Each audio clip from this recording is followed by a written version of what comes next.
মিজানুর রহমান আজারীর সাথে আপনার সম্পর্ক কি? তিনি এত জনপ্রিয়তা কিভাবে হয়েছেন? তিনার বেড়ে ওঠা কোথায় থেকে? তিনি লেখাপড়া কোথায় করেছেন? তিনি এই দাওয়াতি কাজের মাধ্যমে তিনার মিশন এবং ভিশন কি? বনি ইসরাইলের মধ্যে একজন দিনদার আলেম ছিলেন। ওই আলেমের জনপ্রিয়তা এত বেশি ছিল, যেখানে তিনি বক্তব্য দিতেন সেখানে হাজার হাজার মানুষ এসে যেত। আমাদের দেশে এরকম আলেম আছে না নাই? আমাদের দেশে আমাদের কুমিল্লার রতন ডক্টর মিজানুর রহমান আল আজারী আছে না নাই?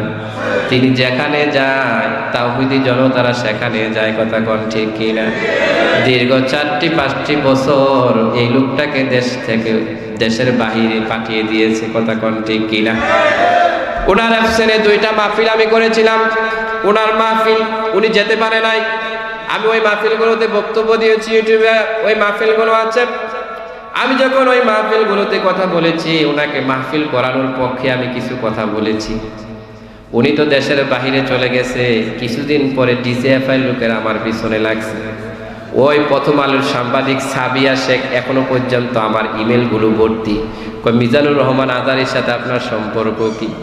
তিনি এত জনপ্রিয়তা কিভাবে হয়েছেন? তিনার বেড়ে ওঠা কোথায় থেকে? তিনি লেখাপড়া কোথায় করেছেন? তিনি এই দাওয়াতি কাজের মাধ্যমে তিনার মিশন এবং ভিশন কি? আমি আজারী সাহেবকে সেন্ড করলাম, পাঠাইলাম। আজারী সাহেবের মন বড্ড খারাপ। এমনি তো বেচারা পলায়া দেশ ত্যাগ করতে হয়েছে, কথা কোন ঠিক এরা?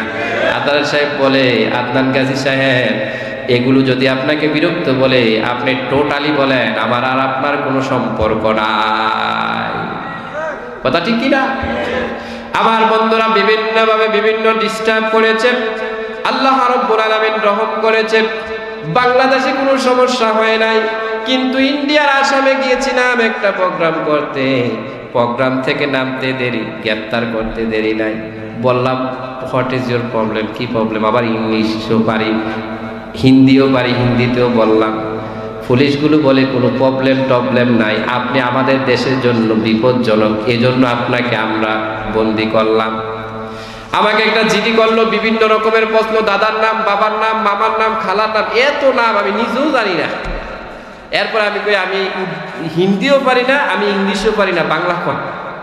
পরে আমার জন্য দুভাষী আনলো, দুভাষী আইনা এরপরে 24 ঘন্টা রেখে ছেড়ে আমার বিষয়টাকে ব্ল্যাক লিস্ট দিয়া পাঠায় দিল।